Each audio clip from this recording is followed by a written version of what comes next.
And he blessed Jacob there.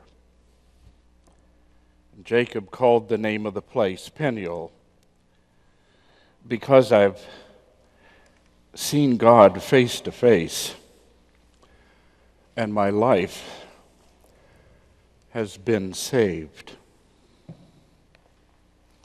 I wonder, graduates, if listening to the story of Jacob at the ford of Jabbok sounded a little familiar.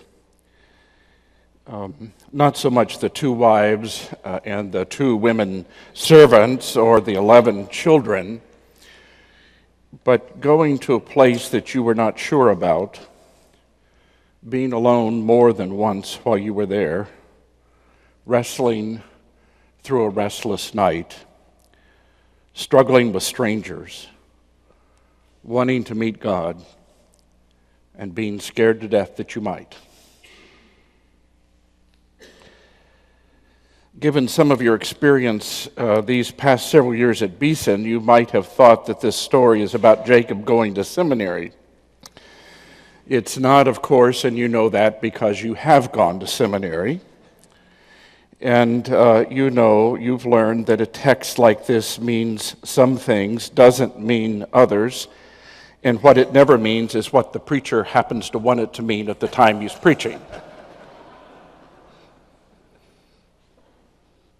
Jacob's night near Jabbok does sound a little familiar, though, doesn't it? Some professor said something that challenged a belief you held dear, and you struggled. First over coffee with friends after class, and then by yourself late at night, trying to figure it out. Someone said something that was unkind and unfair at the church where you did your field education. And you can sit here this morning and still remember those words and feel the sting. Maybe the unmeant sting, but the sting that was there nevertheless. Your CPE or ministry supervisor was more right about you on that one issue than you really wanted to admit. And you had craftily avoided dealing with that part of you, and finally there it was, facing you, and you knew you had to do something about it. A seminary education has many moments, and some of them are a little like this night in Jacob's life. I graduated from a Baptist college 44 years ago, and I remember the graduation speaker. You better do the same. G. Hinton Davis, then principal at Regent's Park College at Oxford University, was the speaker. It was 1969, and Davis was in the United States because he had written a commentary on Genesis that was introducing the Broadman Bible Commentary, a Southern Baptist effort to gather the best Baptist scholarship of the time in a multi-volume commentary. I think the editors asked a British Baptist to write on Genesis because it had proved so tricky for several Southern Baptist writers who had tried it earlier. Genesis raises issues about multiple authorship, about history and biblical narrative, about creation, among others, and there's a long history of opposition to writers who have taken on these issues. And not long after Davis's commentary was published, controversy ensued again. Davis had argued that while Abraham clearly thought, as the text identifies, that God had commanded him to sacrifice Isaac, Abraham must have misunderstood Yahweh because Yahweh never, ever elsewhere in the Bible requires human sacrifice.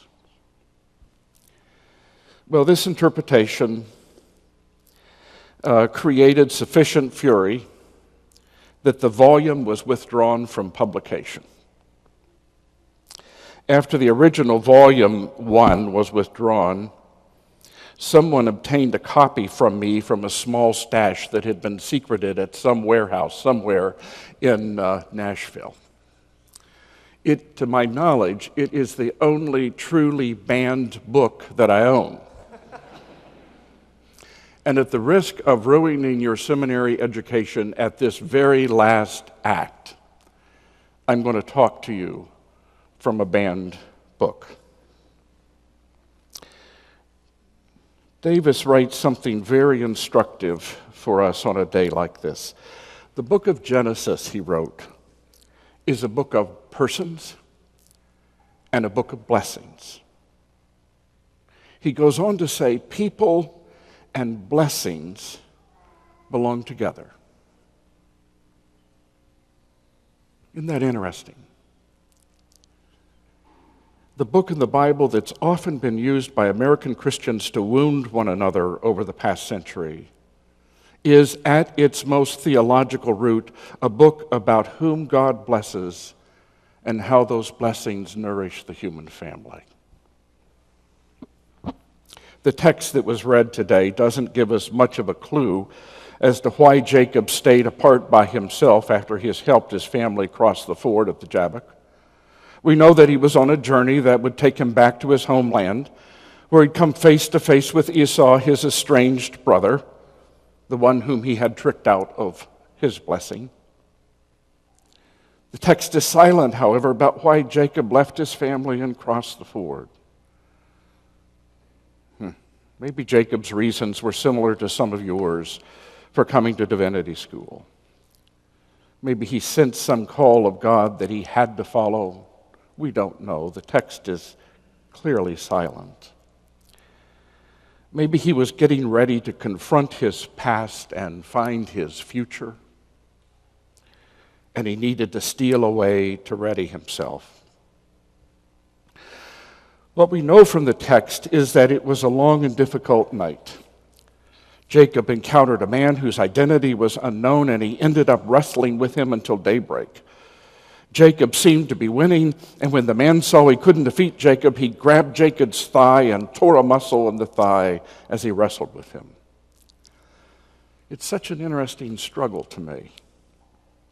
We often think that we struggle with our adversaries, but the text makes it clear that whoever the stranger was in the night was no adversary, no enemy to be defeated. It was a real struggle. Jacob got injured in the process, but it was a struggle with a force for good, not evil. I'm sure that many of you have struggled in some of the subjects here at Beeson Divinity School in your study. I saw some family members stand as you were receiving your degrees. And I imagine that some of them were thinking about, finally, after all those long, hard nights, finally there'll be the evening for your children instead of the books. Finally there'll be an evening, the struggle. Seminary, for most people, is a struggle not so much because of the academic work, not because of all of the nights of study. It's a struggle because theological education crunches your soul and squeezes your faith. It forces you to deal with issues you had successfully avoided, and it puts direct in your face issues you'd never thought of before.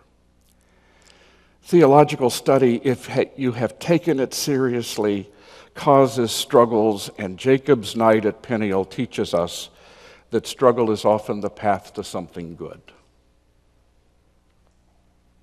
The text goes on. The man told Jacob to let go because the day was breaking. And Jacob said, I won't let you go until you bless me. Jacob had demonstrated his ability to get blessings before, you'll recall. He tricked his aged father into blessing him instead of his older twin brother Esau. You have to wonder when you read the text, was Jacob just up to the old stuff again?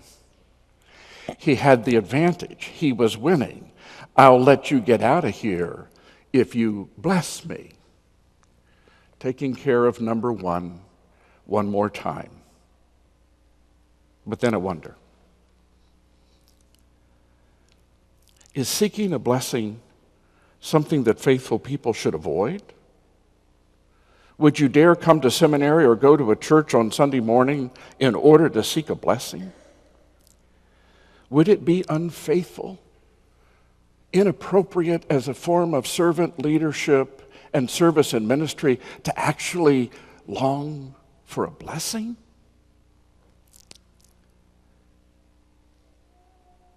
Well, if I understand the biblical concept of blessing, the issue is it is something that none of us can live without.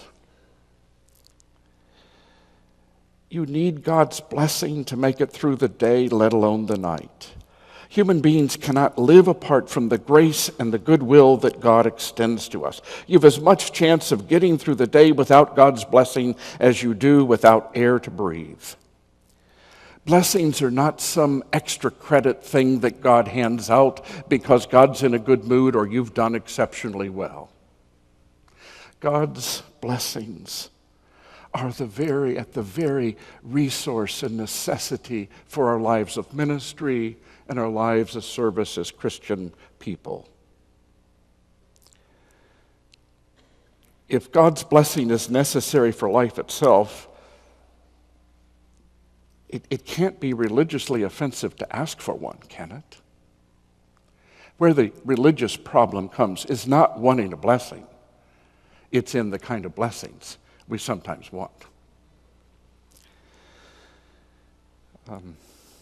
The struggle for many of us is that we wrestle for the blessings we want rather than the ones we need.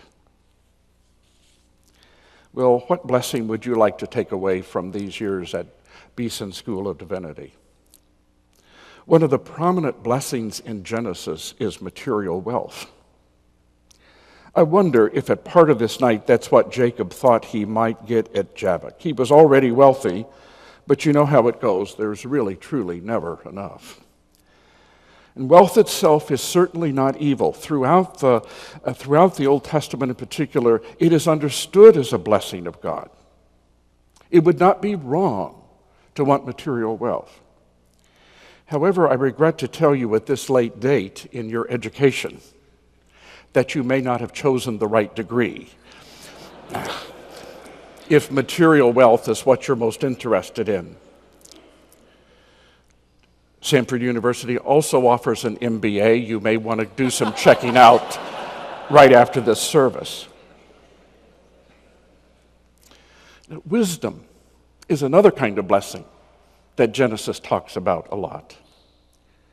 And I hope you learned the lessons that this faculty have been trying to teach you, and that you are leaving with the beginnings of wisdom, not just the accumulation of biblical, theological, and pastoral information. The beginning of wisdom would be a blessing worth wrestling through the night for. Maybe that's the one. Well, I would like us to return to the text one more time and see what the blessing Jacob got that night. It was not material wealth. It was not wisdom. We won't know from the text what kind of blessing Jacob was seeking. We do know the blessing he received.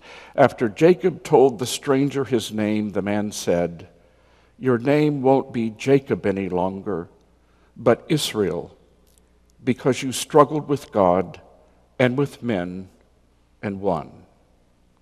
Jacob, the supplanter, the trickster, becomes Israel, the one who perseveres with God.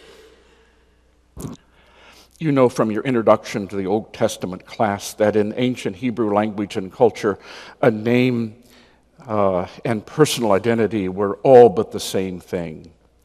Jacob's blessing that night was a new identity. His old one had done pretty well at getting him what he wanted during the first half of his life, but it would not serve him so well in the second half. Street smarts and shrewd business acumen helped him get rich, but they were not what Jacob needed to be the heir of God's promise to Abraham. Jacob was blessed by being changed. By morning, he was the kind of person who could do what would have been possible for him to do the day before. This theological education that you've been through, some of you were sternly warned by somebody before you came here. You go to seminary, but don't let seminary change you. If you have taken seminary seriously, just like the blessing Jacob received, you've been changed. The change isn't a function of just attending classes or acquiring many, many books, and in some cases actually reading them. It isn't even the result of writing more papers than you care to remember, and some of which probably don't deserve to be remembered. When theological education works, you have had an encounter that has engaged your mind, your heart, your soul. At times you wondered if you would ever see the light at the end of the tunnel, and other times you have seen the light of the very face of God. At times you grew discouraged when you saw how ordinary some ideas were that masquerade as profound, and at other times you were amazed at the profound meaning in the most ordinary of biblical ideas. Whenever you wrestle with the God who created you and seeks to save you, you will be changed. The faith that was altogether adequate to bring you here has been changed so that it will be adequate for the hard questions and the tragedies and traumas of life when people will call on you to help make sense of what God's presence means when they can't see it anywhere. You've been blessed. And the blessing you will receive in this service will mold your soul far more than the diploma you have already received. What are you called to do with your blessing? I suppose blessings could be used to cultivate status. You've been to a good theological school and learned a wide range of lessons. The degrees you received bear public witness that you know a lot, and knowledge has its own power. You could use the blessing of your learning to wield some power from time to time with other human beings and in congregations. I would not recommend that use, however, if you can avoid it. Myron Madden, a Southern Baptist hospital chaplain of the same era as G. Hinton Davis, many, many decades ago, wrote a small book in which he argued that the primary power that Christian ministers possess is the power to bless. In some religions, clergy have the power to curse, to inflict pain or suffering in the cause of doing something religiously right. Not so with the ministry of the Christian gospel. If you cause evil, it will not be in Christ's name. In that name, you have only the power to do good, to build up, to bless. See, I think you have been blessed so that you can be a blessing. You have been blessed so you can be a steward of God's blessings to all God's people. Davis wrote in his commentary, the banned book I referred to earlier, Genesis is the book of beginnings of many things, but especially of the beginnings of blessing and of the blessing that belongs to beginnings. I think he's right. A commencement service is a service of beginnings. So it's altogether appropriate that I conclude by using the only power I have as a Christian minister. And so you graduates, after the work, after the struggle, after the effort, after the money, the Lord bless you and keep you. The Lord make his face to shine upon you the Lord lift up his face to you and give you peace.